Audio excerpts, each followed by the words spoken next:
tenemos un hermano que va a estar con nosotros esta noche a compartir el mensaje de la palabra de Dios. Como le digo, que la iglesia en este tiempo de Pentecostés, tiempo de fiesta, tiempo de espera, hay esperanza, que el Señor lo que Él prometió lo cumple. Y para esto, pues esta noche nuestro hermano Osmin va a estar compartiendo con nosotros. Él viene de la parroquia San Judas. Pasa acá, hermano, yo les invito que nos ponemos todos de pie, vamos a orar por él, vamos a pedirle al Señor que nos hable a través de él. Sabemos que nosotros, seres humanos, somos instrumento para Dios. Vamos a orar todos juntos por él, para que Dios derrame en nosotros esa gracia que necesitamos, y que derrame en él también su Santo Espíritu, que compartan con nosotros según la voluntad del Señor.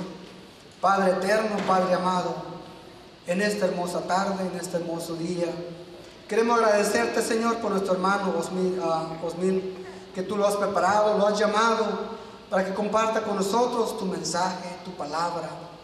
Te pedimos, Señor, que unja su mente, su corazón, y que todo lo que salga de él, Señor, sean palabras tuyas para cada uno de nosotros. Y a nosotros, tus hijos reunidos aquí, Señor, danos unos oídos de discípulos que sepan captar tu mensaje, tu palabra, que tú, Señor, sabes que tanto necesitamos. Madre María, Madre poderosa, Madre Santa, Madre única, te pedimos, sigues orando por nosotros, que todas nuestras oraciones y peticiones te lo hemos pedido en el nombre de aquel que todo lo puede, Jesucristo nuestro Señor. Amén. En nombre del Padre, del Hijo y del Espíritu Santo. Amén.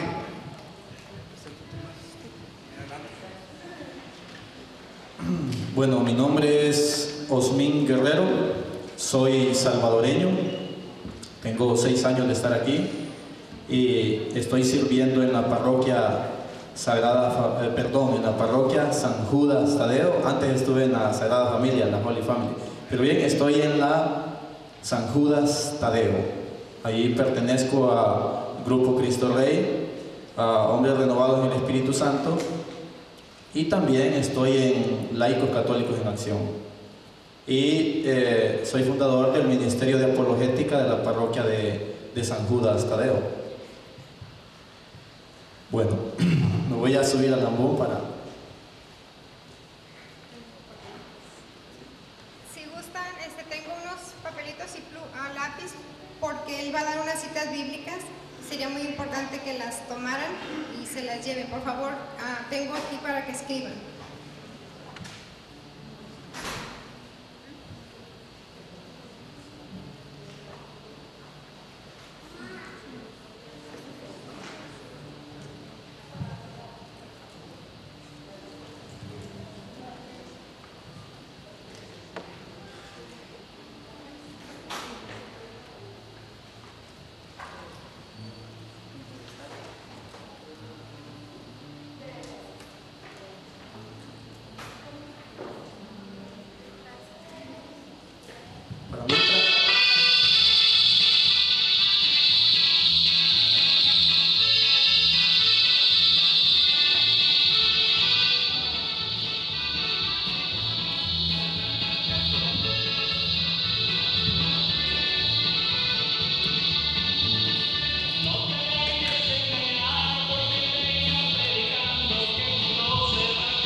Esa alabanza está muy bonita. Es una alabanza apologética, que es para defender nuestra fe.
Gloria a Dios.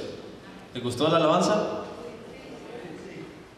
Está muy bonita. Esa alabanza es para que no nos dejemos engañar, porque vemos que por ahí andan muchos anunciando el terror, que el mundo se va a acabar, y vienen anunciando eso desde quién sabe de cuántos años, desde 1914, 1888, que empezaron los adventistas, después los testigos de Jehová, y así anunciaron varios fines del mundo fallidos, que no sucedieron en más de 3 ocasiones, 4 y otros mucho más. Entonces no creamos solamente lo que la iglesia fundada por Cristo nos enseña. Muy bien, el tema que les traigo es fundamentos bíblicos de por qué tenemos imágenes en la iglesia católica. ¿Por qué les traigo este tema?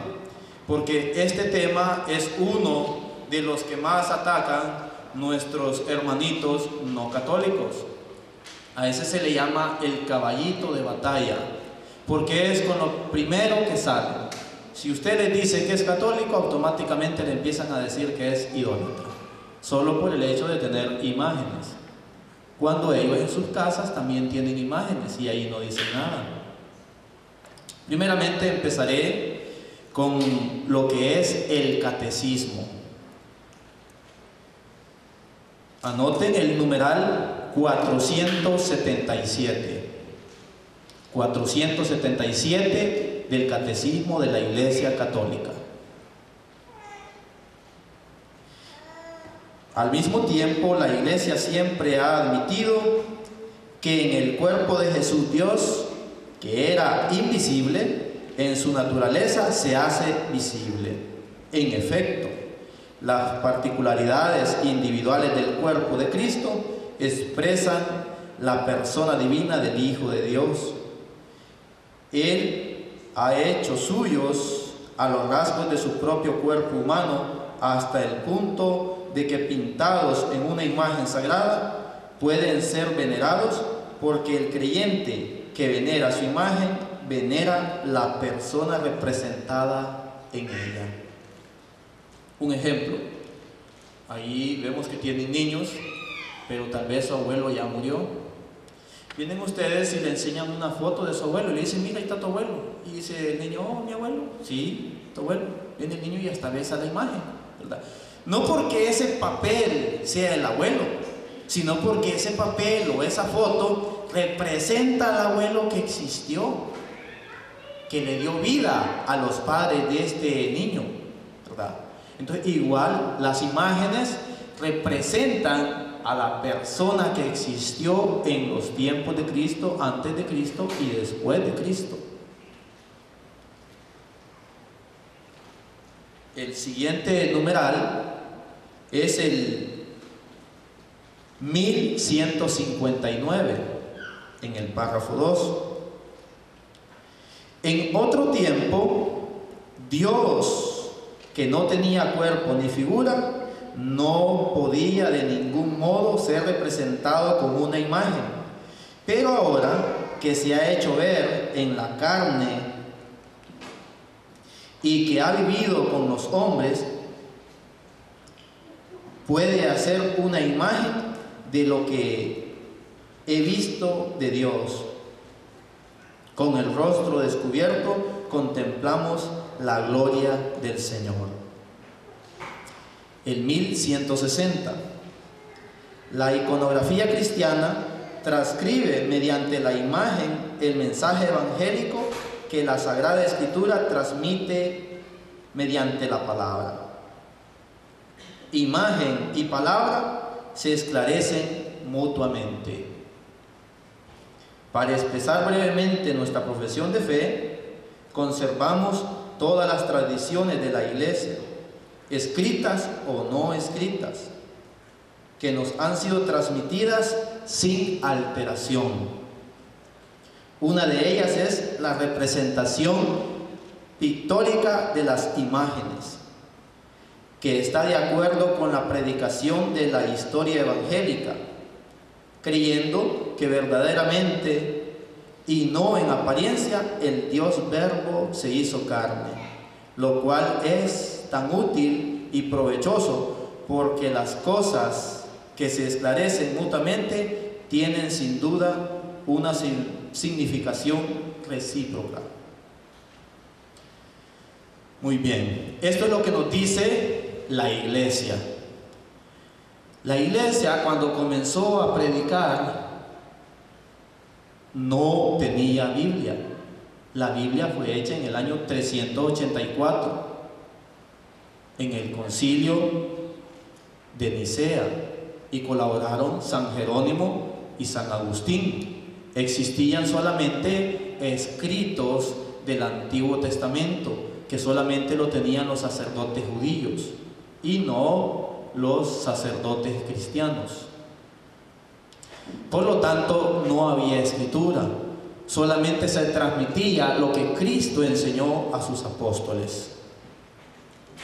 Entonces, bien, tocando ya el tema de las imágenes, los hermanitos no católicos, con el primer texto que lo van a atacar a usted para decirle que es idólatra, es con Éxodo 24.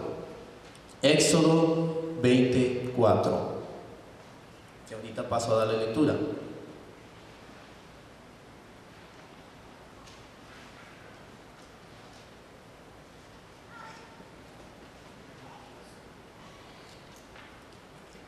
Este es el primer texto que ellos sacan, Éxodo 24. No te hagas ningún ídolo ni figura de lo que hay arriba en el cielo, ni de lo que hay abajo en la tierra, ni de lo que hay en el mar debajo de la tierra. Ese es el primer texto, y con ese dicen, ya ven, miren, ahí está la prohibición, dice. En otras Biblias aparece no te hagas imagen, pero la palabra correcta es no te hagas ídolo, porque la palabra hebrea para esta prohibición es pesel. La palabra pesel significa imagen de un ídolo o ídolo. Dios lo que prohíbe es un ídolo. ¿Y qué es un ídolo? Ídolo es toda aquella cosa que sin ser Dios se crea que es Dios. Eso es un ídolo. Un ejemplo, Buda, los chinos creen que es Dios. Shiva, la diosa de la muerte de los hindúes, creen que es Dios. Ishna, también creen que es Dios. El Ganesh es uno que tiene cuerpo de hombre y cara de elefante, también, que es el dios de la guerra de ellos, de los hindúes, y ellos dicen que ese es su Dios. Entonces, esos sí son ídolos. Pero una imagen de la Virgen María, una imagen de San Pedro, una imagen de San Francisco de Asís, o los recién nombrados santos San Juan 23 y San Juan Pablo II, esas imágenes no son ídolos. ¿Por qué? Porque nunca a usted se le ha enseñado de que esa imagen es Dios, ¿o sí? ¿A quién le han enseñado que una imagen de la Virgen María, de San Francisco de Asís, de San Pedro o de San Antonio de Padua es Dios? Nunca. Ni el Papa, ni el sacerdote, ni ninguno de los hermanos aquí presentes le ha enseñado eso a sus hijos, ni a sus nietos. Ni sus abuelos se los enseñaron a sus nietos, ni sus padres a sus hijos. Entonces vemos que aquí hay una mentira de nuestros hermanos no católicos. Están mintiendo, están diciendo que nosotros somos idólatras porque tenemos imágenes, y el solo hecho de tener imágenes no nos hace idólatras. Ahora bien, la palabra que Dios manda a hacer imágenes es teselen, y eso lo encontramos en Éxodo 25, 18. Anótenlo.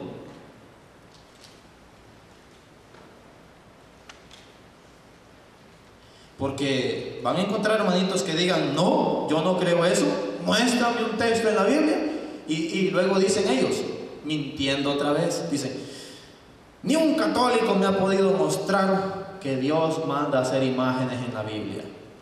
Dicen eso pensando que usted no conoce la Biblia, y cuando uno se los comienza a mostrar, se quedan así como como un poco admirados. Algunos tal vez no, algunos dicen sí, yo ya sabía eso, pero entonces ¿por qué dice que nadie le ha mostrado eso? Bueno, el siguiente texto es Éxodo 25:18. Harás 2 querubines de oro macizo, pondrás un querubín en un extremo y pondrás el otro querubín en el otro extremo del propiciatorio. Entonces aquí Dios mandándole a Moisés que haga 2 imágenes de 2 querubines sobre el propiciatorio. ¿Qué es el propiciatorio? El propiciatorio es la plancha o tapadera del arca de la alianza. Y esta arca de la alianza los israelitas la anduvieron cargando en procesión durante 40 años.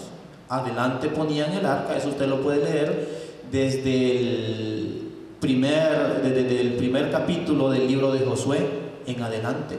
Allí está cuando ellos cruzan el río Jordán. Y dice que tan pronto los pies de los sacerdotes que iban cargando el arca de la alianza, que eran las 2 imágenes de los querubines, tocaron las aguas, el agua se dividió en 2 y pasó el pueblo. Es muy distinto a cuando Moisés abrió Dios a través de Moisés abrió el mar, ¿verdad? Ya después de Moisés. El siguiente es donde Dios derrama su espíritu. Vemos que estamos a vísperas de Pentecostés, donde Dios va a derramar su espíritu. Pero veamos que aquí Dios derrama su espíritu. ¿Para qué? Para que hagan imágenes. Y ahí una vez yo contándole esto a unos 10 pastores que me reuní con ellos, dijeron: eso sí no puedo hacer, eso sí es una herejía, eso sí no lo creo, decían. Muy bien, pues abra su Biblia. Abra su Biblia en Éxodo 31. Vemos que habíamos leído Éxodo 24. Éxodo 24. Que Éxodo 24 a lo único que se está refiriendo es al primer mandamiento de la ley de Dios, del versículo 1 hasta el versículo 6. A lo que se refiere es a la prohibición de no tener otros dioses. Adorarás al Señor tu Dios y solo a Él servirás. Ese es el primer mandamiento resumido. Pero que del versículo 1 de Éxodo 20 hasta el versículo 6, a lo que se está refiriendo es el primer mandamiento de la ley de Dios y no a la prohibición de tener imágenes. Porque si fuera esa una prohibición de tener imágenes, entonces ¿por qué Dios está mandando a hacer imágenes en Éxodo 25:18? Y después en este otro, anótenlo, Éxodo 31, versículos del 2 al 5. Éxodo 31, versículos del 2 al 5. Mira, de la tribu de Judá he escogido a Besaleel, hijo de Uri, nieto de Ur, y le he llenado del Espíritu de Dios. ¿De qué lo había llenado, hermanos? Del Espíritu de Dios. Dios hablando aquí, Dios Padre hablándole a Moisés aquí, y le está diciendo: y lo he llenado, versículo 3 dice, y lo he llenado del Espíritu de Dios y de sabiduría y de entendimiento, de conocimientos y capacidad recreativa para hacer diseños y trabajos de oro, plata y bronce, para tallar y montar piedras preciosas y para tallar madera y para hacer cualquier trabajo artístico de imágenes. Miren, ¿en qué quedamos? ¿En qué quedamos con nuestros hermanitos protestantes, con los pastores que enseñan mentiras? Estos textos, ¿por qué no los muestran? Si ellos dicen que conocen la Biblia y dicen que nosotros los católicos no conocemos la Biblia. Qué raro, porque resulta que aquí es al revés, son ellos los que no conocen la Biblia. Muchos de estos pastores los entrenan durante 3 o 6 meses en retórica y en convencimiento, y hay quienes que se aprenden cuando mucho unos 6 a 15 textos bíblicos de memoria, y con eso ya ellos se creen que conocen toda la Biblia y se creen superiores al sacerdote, cuando el sacerdote ha estudiado de 12 a 15 años estudiando propedéutica, filosofía, teología, hermenéutica, etimología, que la etimología es la ciencia que se encarga de investigar las raíces de las palabras. Y es por eso que ellos no conocen todo esto, no conocen las raíces de dónde proviene la palabra ídolo, que es pesel, viene del hebreo pesel y significa imagen de un ídolo. Y la palabra teselen significa imagen representativa de un ángel o de una persona santa. Eso significa teselen. Entonces, cuando investigamos las escrituras en su idioma original, vemos que tiene escritura diferente. Entonces, Dios en ningún momento está prohibiendo mandar a hacer imágenes. Porque si Dios prohibiera a mandar a hacer imágenes, entonces ¿por qué más adelante, Éxodo 25, 18, Éxodo 31, del 2 al 5, ¿por qué las manda a hacer entonces? Vemos, la misma Biblia dice... ¿Tenía una pregunta, hermano? Los testigos de Jehová dicen que nosotros somos idólatras por las imágenes. Así es, y no solamente ellos. Y que nosotros buscamos a la Santísima Virgen por todos lados, que tenemos muchas. Les digo, es la misma. Así es. Dicen, ¿y por qué adoran a todos? A la Santísima Virgen no la adoramos a Jesucristo. Amén. Dicen, el Santo Padre no está enseñando la religión como es. Y yo ya me daban ganas de decirles, pues vaya y dígale cómo enseñe, porque pues casi toda la gente de allí donde yo estoy son testigos de Jehová, porque está cerca el lugar y porque les gusta mucho que no se confiesan y que muchas cosas, pero sí no creen en las imágenes. Y dicen, por eso hablan muy mal de nosotros. Efectivamente. Entonces, eso lo hacen ellos por ignorancia. Ellos nos acusan a nosotros que nosotros creemos en el hombre, pero es al revés. Son ellos los que creen en el hombre. Porque muchas veces vienen a usted a decirle eso solamente con ese capítulo, Éxodo 24. Y de ahí no sale. Y de ahí puro bla, bla, bla, bla, bla. Y si no, veamos, ejemplo, los pastores que leen 2 versículos de la Biblia y en 2 versículos gastan 2 horas de predicación. Eso se llama palabrería de hombres. Nuestra iglesia no es así. Desde los primeros siglos de cristiandad siempre ha tenido primera lectura, segunda lectura, el Salmo, el Evangelio, el Santo Evangelio. Vemos con qué respeto nuestros sacerdotes dicen lectura del Santo Evangelio según San Mateo y lo besan y le hacen una reverencia porque el Evangelio representa a Cristo. Hay muchas cosas que representan a Cristo. Por ejemplo, vemos aquí el cirio pascual representa a Cristo, luz que ilumina a todo hombre. El alfa y la omega representa a Cristo, lo dice el Apocalipsis. Cristo Jesús es alfa y omega, que significa principio y fin. El palo horizontal significa el amor a todos los hombres. Y también ese palo horizontal significa que suyo es el tiempo y la eternidad. Y el palo vertical es por los siglos de los siglos, o sea, la eternidad. Hay muchas cosas aquí que simbolizan a Cristo. El ambón simboliza a Cristo porque desde aquí se da la palabra. Cristo Jesús es la palabra, el verbo se dice en latín.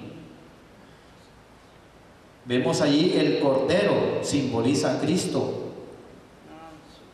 Las escrituras ahí abiertas simbolizan a Cristo. La cruz simboliza a Cristo. La imagen de Jesucristo también. El altar también simboliza a Cristo. Entonces, nuestra iglesia está llena de imágenes. ¿Por qué? Porque cada imagen nos acerca a Cristo y nos muestra a Cristo. Las imágenes son el catecismo de los que no leen. Eso lo decía San Pacián, el Papa San Pacián, en el año 300. Muy bien. Anoten también Números 23:19.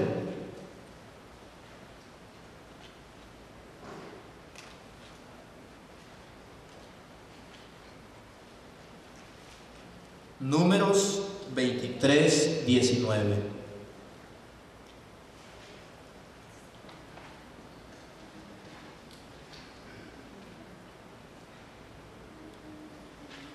Dios no es hombre ni piensa como hombre para que se contradiga, dice la palabra, o para que mienta, dicen otras Biblias. Entonces, lo que yo les estaba diciendo hace un momento, Dios no se puede contradecir, la misma palabra lo dice. Entonces, ¿por qué por un lado dice no te hagas y por qué por otro lado dice haz? Simple y sencillamente porque en la primera lo que está prohibiendo es ídolo. En aquellos tiempos, vayámonos a aquellos tiempos en que fue dicho esta palabra. Eran en los tiempos en que el pueblo de Israel estaba de esclavo en Egipto y que estos egipcios tenían un montón de dioses, tenían un montón de imágenes, tenían imágenes de hombres con cara de chacal, hombres con cara de buitre, ¿cómo le llaman en México? Sope o no sé cómo que le llaman. Pero bien, es un animal carroñero. Así es, tenían otros con cuerpo de león y cara de hombre. Y así tenían un montón de imágenes. Tenían imágenes de sapos, que esos son demonios. Esos son demonios, lo puede leer en el Apocalipsis. Apocalipsis capítulo 3 en adelante, puede ver ahí de que esos sapos eran demonios. Las moscas también. Por eso que de ahí sale el nombre de Baal. Baal significa el señor de las moscas o también el señor del estiércol. Y a esto adoraban los babilonios, los egipcios y también muchos del pueblo de Israel que se pervertían y se iban tras Baal. Y Dios condenaba eso. Dios condenaba esa idolatría, que se hacían una imagen de un demonio y lo llamaban a ese demonio Dios. Por ejemplo, cuando se hicieron el becerro de oro, ahorita se lo muestro.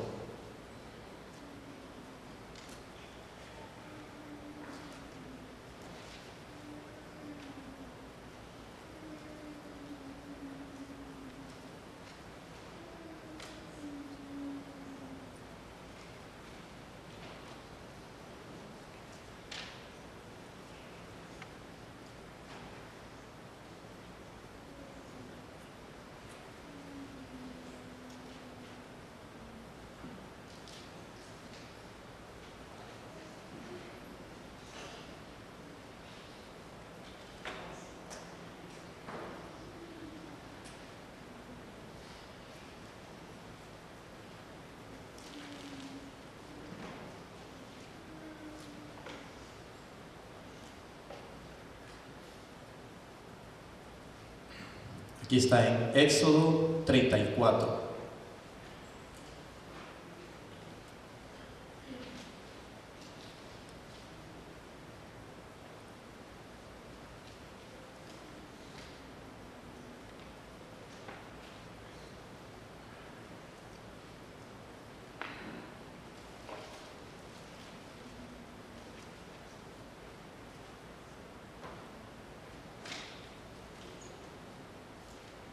Perdón, Éxodo 32. Éxodo 32, del versículo 1 en adelante. Al ver los israelitas que Moisés tardaba en bajar del monte, se juntaron alrededor de Aarón y le dijeron: anda, haznos dioses que nos guíen, porque no sabemos qué le ha pasado a este Moisés que nos sacó de Egipto. Y Aarón les contestó: quítenles a sus mujeres, hijos y hijas, los aretes de oro que llevan en las orejas y tráiganmelos aquí. Todos se quitaron los aretes de oro que llevaban en las orejas y se los llevaron a Aarón, quien los recibió y fundió el oro y con un cincel lo trajo hasta darle forma de un becerro. Entonces todos dijeron: Israel, este es tu Dios que te sacó de Egipto. Cuando Aarón vio esto, construyó un altar ante el becerro y luego gritó: mañana haremos fiesta en honor a nuestro Dios. Al día siguiente, por la mañana, se levantaron y ofrecieron holocaustos y sacrificios de reconciliación. Después el pueblo se sentó a comer y beber, y luego se levantaron a divertirse. Versículo 7. Entonces el Señor le dijo a Moisés: anda, baja, porque tu pueblo, el que sacaste de Egipto, se ha echado a perder. En otra Biblia dice, se ha pervertido. ¿Por qué? Porque resulta que se hicieron su estatua, una imagen, y a esa imagen le decían que era su Dios. Y como vemos allí, está en Éxodo 32, del 1 hasta el 8. Del 1 hasta el 8. Entonces, dice ahí que a esa imagen le decían que era Dios. Entonces, ese es el pecado. Ese es el pecado que Dios condena. Por ejemplo, la imagen de Buda. Los chinos dicen que ese es su Dios y hasta le soban la panza. Cuidado con que alguno de ustedes ande haciendo eso. No anden haciendo eso. Esos son ídolos. Eso es lo que Dios aborrece. Eso es lo que Dios condena. No las imágenes que nosotros tenemos en nuestra iglesia. Estas imágenes son imágenes de personas santas. Pero bien, ahora pasemos al templo. ¿Tenía el templo imágenes, sí o no? ¿Qué piensan ustedes? ¿El templo de Jerusalén, el templo de Israel, tenía imágenes dentro, sí o no? Solo uno dijo sí. ¿Y los demás? ¿Sí o no?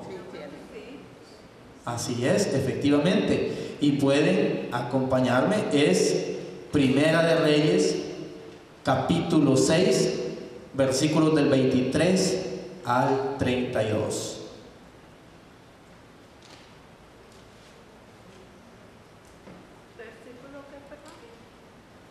Primera de Reyes, capítulo 6, versículos del 23 al 32.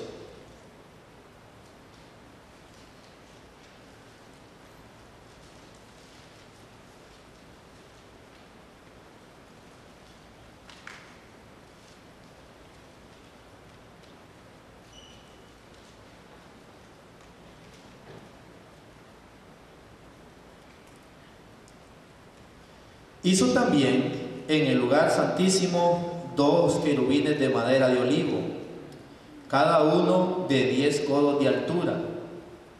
Una ala del querubín tenía 5 codos y la otra ala del querubín otros 5 codos. Así que había 10 codos desde la punta de una ala hasta la punta de la otra.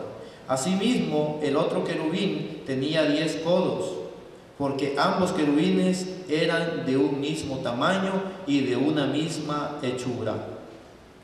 La altura del uno era de 10 codos, y asimismo la del otro.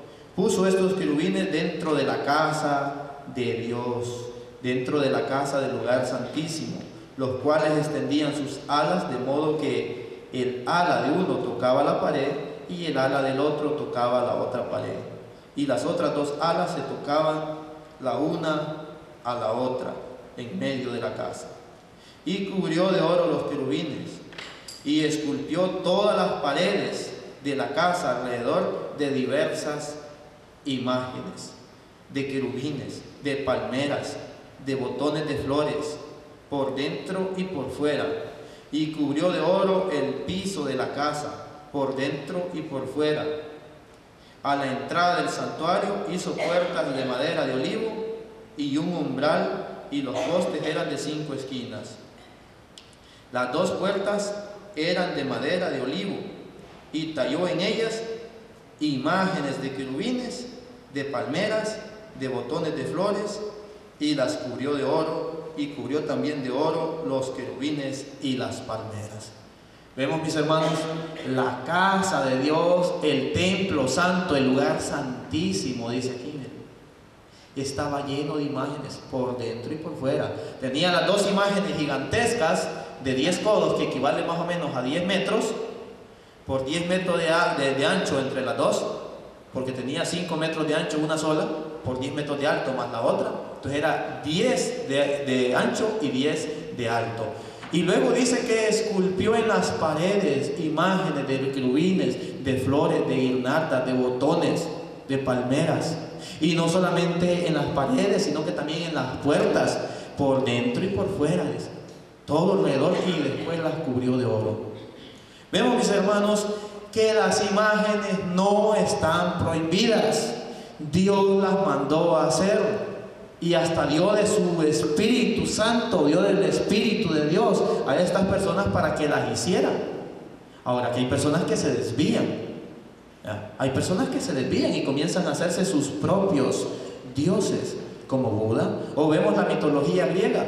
Tenían a Zeus, a Poseidón, a Apolo, que era el dios del sol, a Venus, que era la diosa de la sexualidad, según, y de la belleza.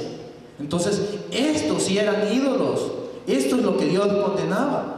Y vemos que los israelitas y los babilonios y todo eso tenían la diosa Astarte, el dios Mamón, que es el que pedía dinero, que es el que adoran los protestantes. Ese es su dios, porque ellos lo que más les interesa es el diezmo. El diezmo. Cuando en la Biblia cuando habla del diezmo, y lean bien, cuando un protestante les dé una cita, léanla, acompáñenlo, pero lean más adelante, lean más atrás y lean más adelante, y se van a dar cuenta que más adelante dice, traigan su diezmo al alfolí. En la Biblia de ellos dice así, ¿ya? Y lo ponen así, no cambian la palabra, no la actualizan para que la gente siga confundida. Pero ¿qué es alfolí? Alfolí es granero, y después más abajo sigue diciendo, para que mi pueblo no pase hambre. O sea, el diezmo era para la gente pobre, para que la gente pobre no aguantara hambre. Y lo dice también el libro del Deuteronomio, que dice que el diezmo es para la viuda, para el huérfano, para el pobre, para el levita, dice, porque el levita era gente sin heredad, gente que no poseía tierras, eran los pobres de Yahvé. Entonces ahora, ¿quiénes son estos levitas? Todos aquellos que son pobres. Por eso la iglesia se encarga de hacer este tipo de obras, a pesar que no pide diezmo. La iglesia ayuda al menesteroso, al necesitado, a la viuda, al anciano, a la anciana, al drogadicto, al borracho. A todo mundo ayuda, y por eso funda los asilos, los comedores. Después vemos otra imagen, pero una imagen no cualquiera. Una imagen que con solo que usted la viera, quedaba sano. Vayámonos a Números 21, versículos del 7 al 9. Números, capítulo 21, versículos del 7 al 9.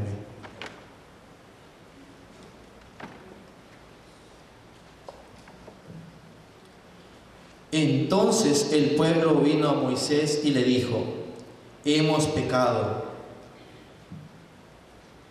por haber hablado contra Yahvé y contra ti. Ruega a Yahvé que quite de nosotros esas serpientes. Y Moisés oró por el pueblo, y Yahvé le dijo a Moisés: hazte una serpiente ardiente y ponla sobre un asta, y cualquiera que fuere mordido y mirare a ella, vivirá. Y Moisés hizo una serpiente de bronce y la puso sobre un asta. Y cuando alguna serpiente mordía a alguno, miraba a la serpiente de bronce y vivía. ¿Se dan cuenta, hermanos? Una imagen no cualquiera.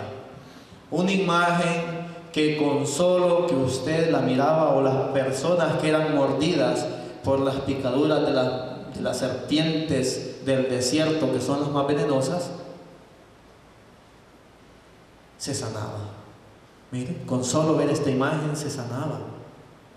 Pero como dice el libro de Sabidurías, que no era por el poder de la imagen, era por la fe de la persona y por el poder de Dios.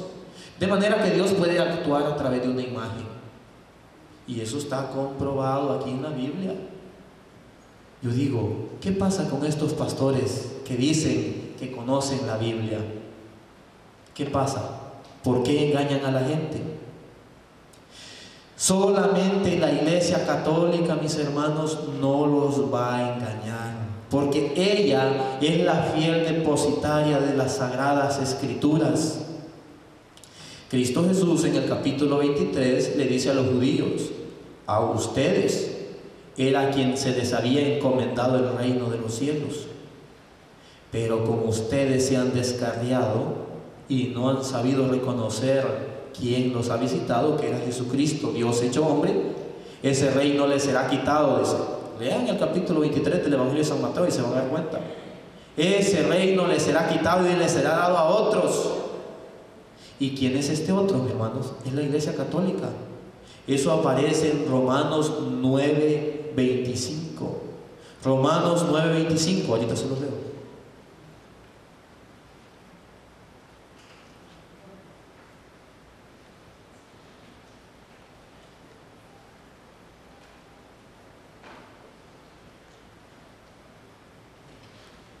Romanos 9:25.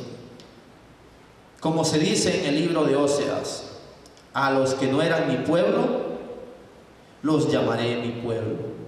A la que no era mi amada, la llamaré mi amada. ¿En qué carta está esto, hermanos? Carta a los romanos. Cuando Pablo estaba en Roma.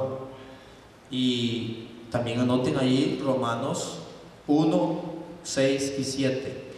Romanos 1, 6 y 7.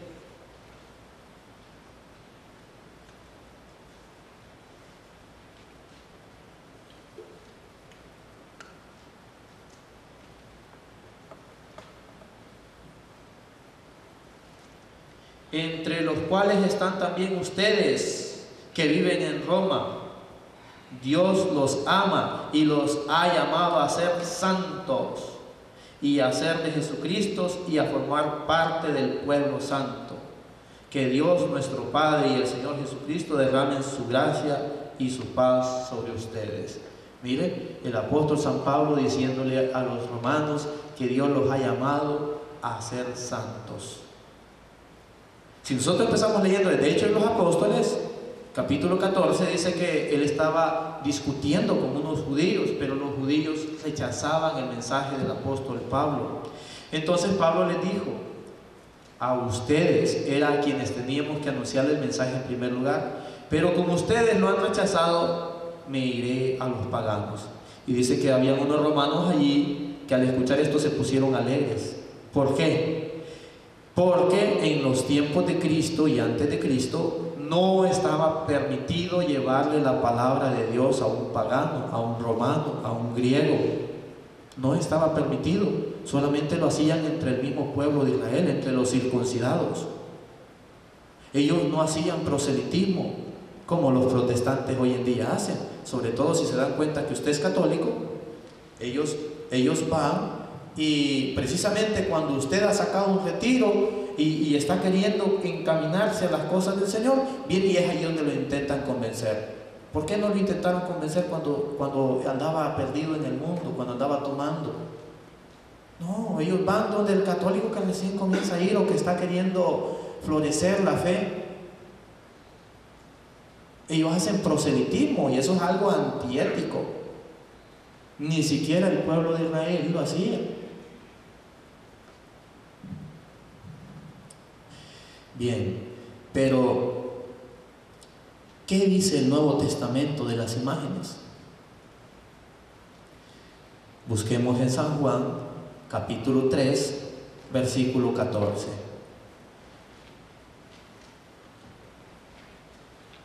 San Juan, capítulo 3, versículo 14.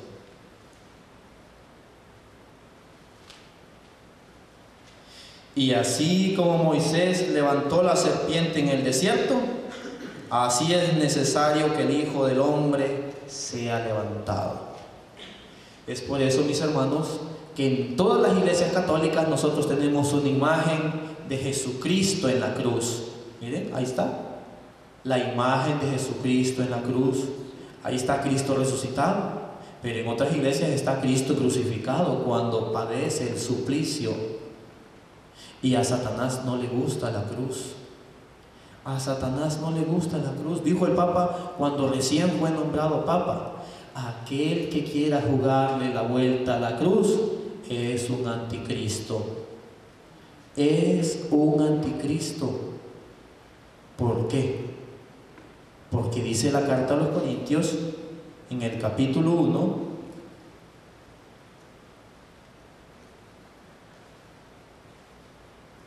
versículo 18: porque la palabra de la cruz es locura a los que se pierden, pero a los que se salvan, esto es a nosotros, es poder de Dios.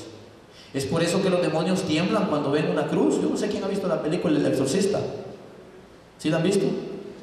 El Exorcista.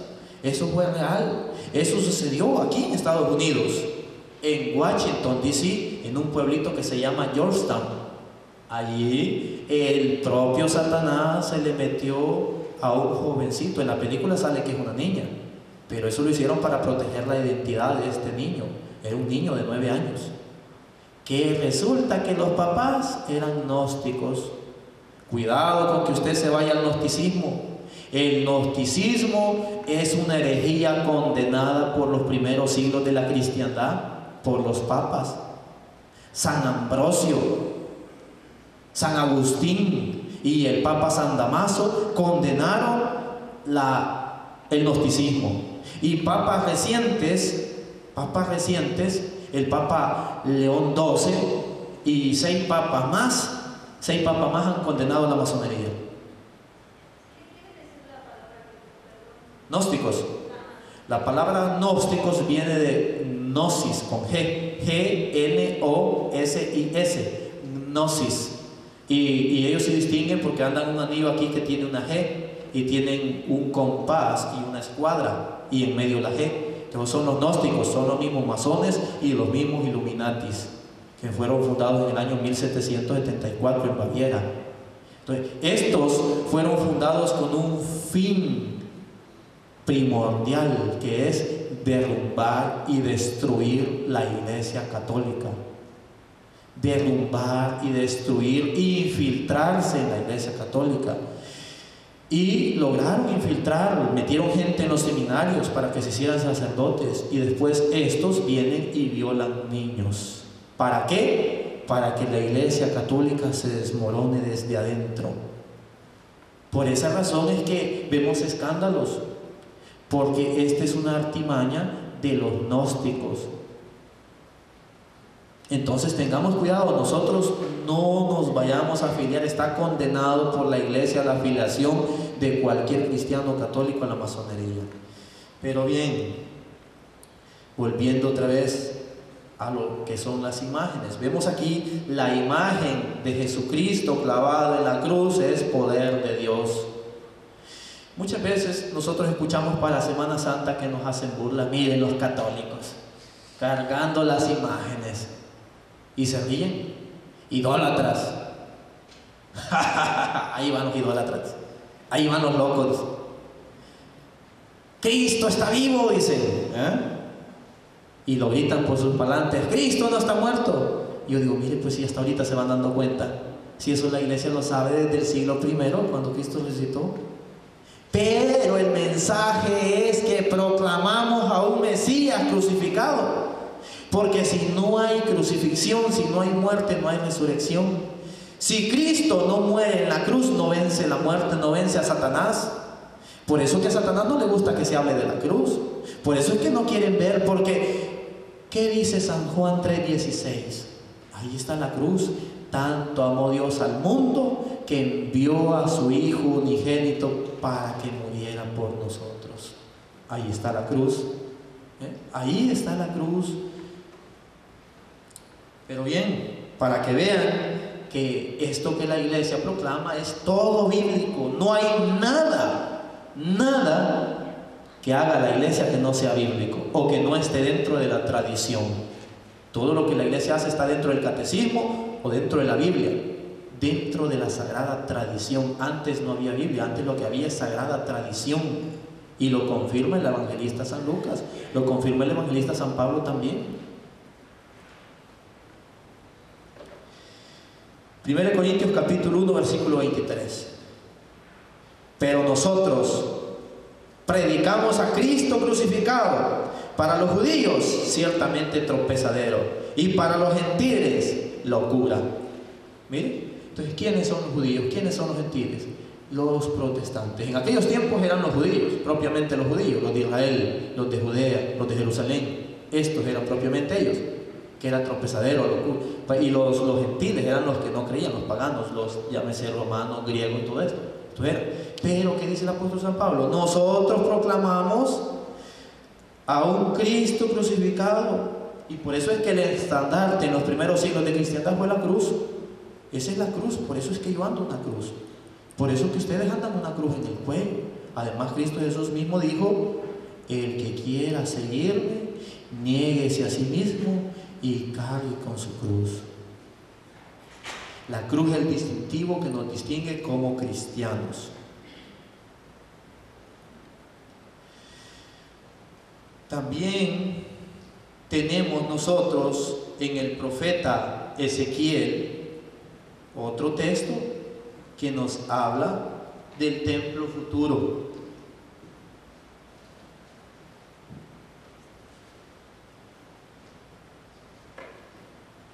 Ezequiel capítulo 41 y versículo 18, para no leérselos todos porque está muy largo. Me introdujo el Señor luego en el templo y midió los postes, siendo el ancho 6 codos de un lado y 6 codos de otro, que era el ancho del tabernáculo. Versículo 18. Y estaba labrada con querubines y palmeras, y entre querubines y querubín una palmera, y cada querubín tenía 2 rostros. Vemos, mis hermanos, que en esta iglesia o en este templo futuro dice que también iba a tener imágenes, iba a estar lleno de imágenes. Pueden leer ustedes todo el capítulo para que se den cuenta. Entonces vemos, mis hermanos, las imágenes son bíblicas. Más bíblicas no pueden ser nuestras imágenes. Por lo tanto, mis hermanos, no les creamos a los pastores cuando vengan a querernos engañar o a querer hacer que nos tropecemos. Todo lo que el protestantismo enseña es mentira. Y los engañan con cosas muy fáciles. Ellos enseñan falacias. ¿Quién sabe qué es falacia? Falacias son grandes mentiras que parecen verdades. Les voy a poner un ejemplo de falacia. Dicen ellos: ¿para qué me voy a confesar yo con un hombre más pecador que yo? Si solo Dios perdona los pecados. Aparentemente están diciendo una verdad, pero resulta que están diciendo la peor de las mentiras. Cuando dicen tal vez que el sacerdote tiene pecados, sí dicen la verdad. Pero cuando dicen si solo Dios perdona los pecados, allí dicen una gran mentira. Porque Jesucristo en el Padre Nuestro dijo: perdona nuestras ofensas como también nosotros perdonamos a quienes nos ofenden. Ahora bien, para comprobarles lo del sacerdote, busquen Hebreos capítulo 5, versículos del 1 al 3. Porque todo sumo sacerdote es tomado de entre los hombres, es constituido a favor de los hombres y en lo que a Dios se refiere, para que presente ofrendas y sacrificios por los pecados, para que se muestre paciente con los ignorantes y los extraviados, puesto que él también está rodeado de debilidad, y por causa de ella debe ofrecer sacrificios por sus propios pecados, tanto como por los del pueblo. Mire, el sacerdote es capaz de ofrecer sacrificios por sus propios pecados, al igual que por los del pueblo. Entonces, él dice, está rodeado de debilidad. ¿Por qué? Porque él es un humano como nosotros. Por eso dice que es tomado de entre los hombres. No es tomado del cielo, no es tomado de entre los ángeles. Pero fíjese bien cómo el pastor viene y lo intenta engañar y dice: un sacerdote más pecador que yo. ¿Y cómo es que este pastor sabe que el sacerdote es más pecador que él? ¿Acaso él es Dios? ¿Acaso él es Dios? Si solo Dios conoce los pecados de cada uno de nosotros. Entonces, ¿por qué dice, por qué me voy a confesar yo ante un hombre pecador, más pecador que yo? Entonces vemos que esos son falacias, mis hermanos, los están engañando, porque la confesión sí está en la Biblia. Ya me salí un poquito del tema, pero es para que no se dejen engañar. ¿Qué fue la escritura esa? ¿Cómo? ¿Qué fue la escritura esa? Es San Mateo capítulo 3 versículo 5, y dice allí: y venía la gente de todos los alrededores de Samaria, de Galilea, del Jordán y de todos los alrededores, y venían ante Juan y confesaban sus pecados, y Juan los bautizaba. Y después también ese mismo versículo está también en San Marcos 1:5. Primero es San Mateo 3:5, San Mateo 3:5, y el segundo es San Marcos 1:5, de manera que la confesión es bíblica. Pero bien,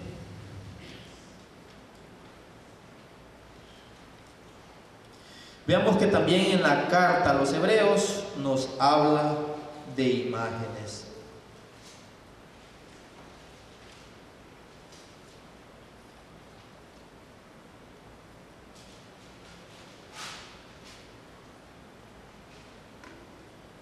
Hebreos 8:5, Hebreos 8:5 y Hebreos capítulo 9, versículos del 1 al 5. Les voy a leer primero el 8:5. Y los cuales sirven a lo que es figura y sombra de las cosas celestiales, como se le advirtió a Moisés cuando iba a erigir el tabernáculo, diciendo: mira, haz todas las cosas conforme al modelo que se te ha mostrado en el monte. Capítulo 9, versículos del 1 al 5. Ahora bien, aún el primer pacto tenía ordenanzas de culto y un santuario terrenal, porque el tabernáculo estaba dispuesto así. En la primera parte, llamada el lugar santísimo, estaban el candelabro, la mesa y los panes de la propiciación. Tras el segundo velo estaban la parte del tabernáculo llamada el lugar santísimo, el cual tenía el incensario de oro, el arca del pacto, que son las imágenes de los querubines cubiertas de oro por todas partes. En la parte que estaba una urna de oro que contenía el maná y la vara de Aarón,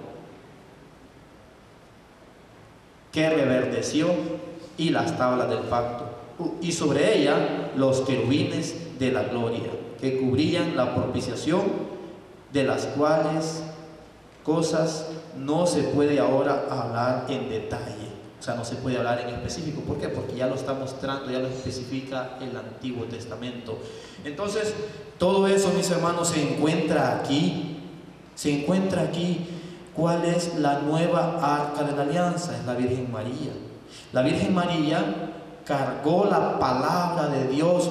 El arca de la antigua alianza, que eran las imágenes de los querubines, cargó la palabra de Dios escrita en piedra, que el apóstol San Pablo le llama la palabra muerta. Eso cargó el arca de la antigua alianza. La vara de Aarón, que era símbolo de pastoreo, de líder, de guía, y el maná, que era el pan de los ángeles. Entonces la Virgen María carga todo eso.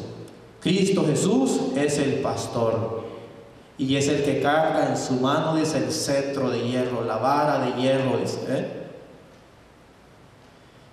Jesucristo, dice el Evangelio de San Juan capítulo 1 versículo 1, y la palabra se hizo carne, dice: en el principio era la palabra, junto a Dios era la palabra, y la palabra era Dios.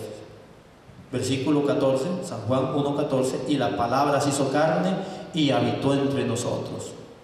Entonces, a este momento se le llama el misterio de la encarnación. En este momento en que Dios decide hacerse carne, y la palabra se hizo carne y habitó entre nosotros, entonces en este momento Dios, que era eterno y que no poseía madre, comienza a tener madre, que es la Virgen María, pero es madre de Dios Hijo. ¿Por qué? Porque Dios, que es uno, al hacerse hombre pasa a formar la segunda persona de la Santísima Trinidad, que ya estaba desde el principio, porque cuando nosotros vemos, Dios dijo hagamos. Luego también dice haré al hombre a mi imagen y semejanza. Entonces, ¿cómo Dios iba a hacer al hombre a su imagen y semejanza? Si Dios no tenía imagen, Dios es invisible, Dios no tenía rostro ni nada, Dios Padre lo estaba haciendo a imagen de Cristo, porque Dios es conocedor del pasado, presente y futuro. Entonces, así es como Dios viene y hace al hombre a su imagen y semejanza. Un pastor una vez me dijo, mira, yo quiero nomás que me muestres un texto donde Dios hace santos y yo me hago católico. Ok, está bien, le digo. Muy bien, revise su Biblia. Génesis capítulo 2, versículo 27. Génesis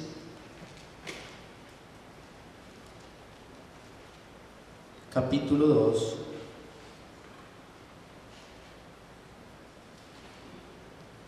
versículo 27. 27.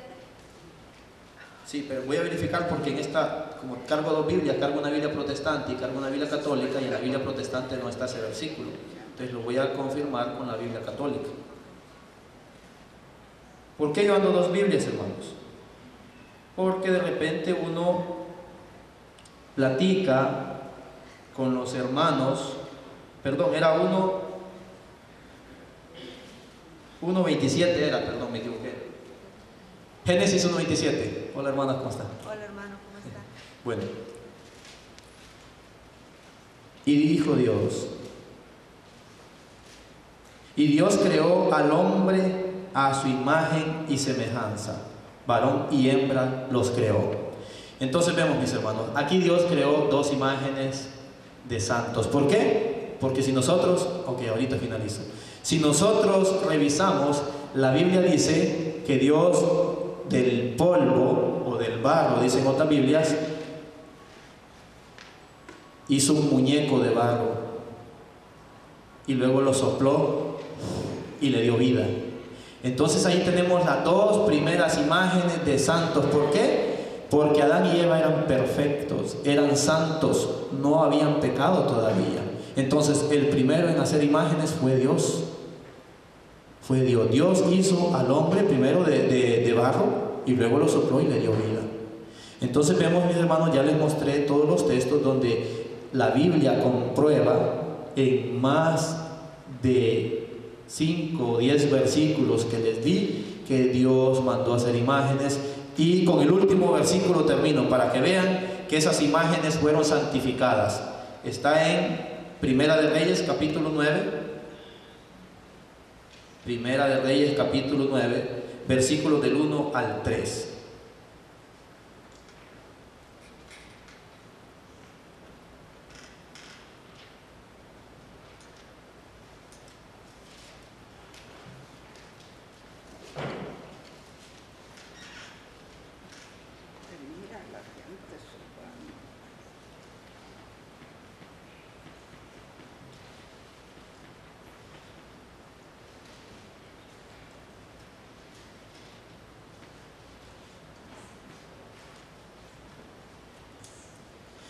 Cuando Salomón terminó de construir el templo santo del Señor, el palacio real y todo lo que quiso hacer, se le apareció el Señor por segunda vez, como se le había aparecido en Gabaón, y le dijo: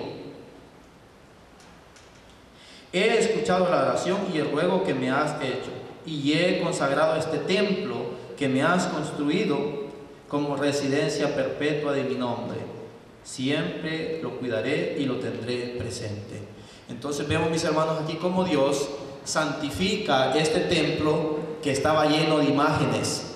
Como ya leyeron los textos, este templo estaba lleno de imágenes, tenía querubines por todos lados, imágenes. Más adelante, si ustedes lo leen, también tenía leones, tenía el mar fundido en bronce apoyado en 12 bueyes. Entonces vemos, estaba lleno de imágenes este templo. Entonces este templo lleno de imágenes, Dios lo bendice y lo santifica. Y algo más sorprendente todavía, Cristo Jesús entra a este mismo templo. Ahora bien, díganme un pastor que muestre una cita donde Jesucristo habla contra las imágenes. No las hay. No las hay. Por lo tanto, mis hermanos, las imágenes están permitidas por Dios mismo. Gloria a Dios, que el Señor los bendiga. Quisiera que escucharan una última alabanza que también está muy hermosa.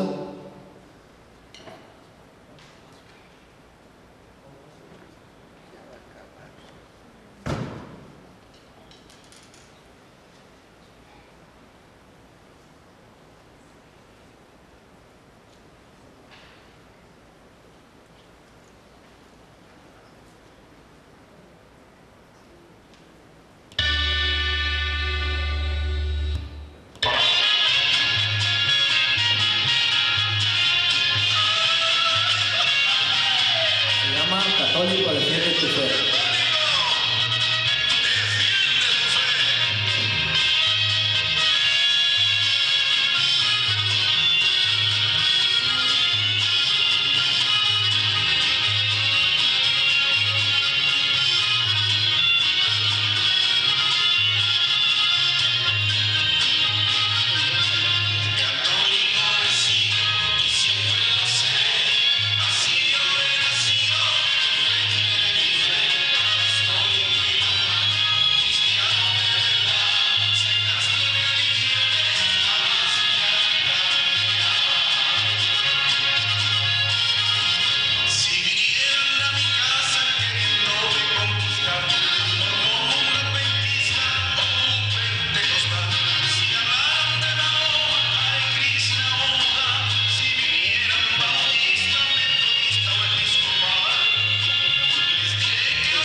También,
Bien, qué bendición que esta noche nos trajo el Señor.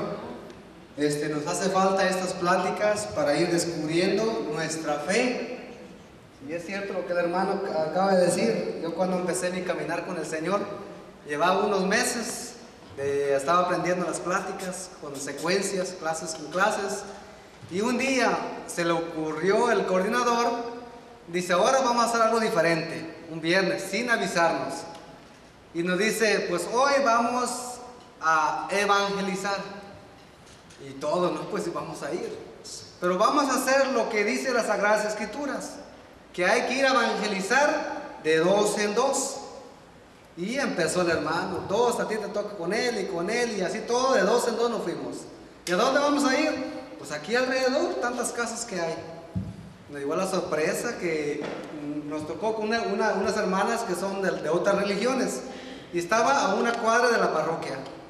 Y empezamos a hablar con ellos, tocamos la puerta, nos abrieron, ¿no? Pues nosotros venimos de la iglesia católica. Y empezaron ellos con su plática también y nos empezaron a hablar de una Biblia caída del cielo. Y yo me quedé, pues, ¿dónde estoy? ¿Verdad? Y el hermano que estaba hablando con él y yo orando por él, Señor, ayúdanos, sácanos de este apuro porque eso no me la sé. Así es que nos hace pensar. ¿Estamos preparados nosotros para dar razón de nuestra fe? Es buena pregunta, ¿verdad? ¿Estamos preparados para dar razón de nuestra fe? ¿Estudiamos el catecismo? ¿Sí saben ustedes que hay otro libro después de la Biblia? Que se llama el catecismo, que nos explica más de la Biblia. El catecismo nos lleva a la Biblia, pero la Biblia ya no nos manda a ninguna otra parte. ¿Ok? Entonces damos unos 5 minutos de descanso. Los que gustan ir al baño pueden pasar al baño. Creo que aquí están los baños para los hombres y acá en este lado están los baños para mujeres, mientras los hermanos aquí del coro se preparan para los cantos, para lo que sigue, y así nos vamos a seguir llenándonos del Señor. Amén. Muy bien.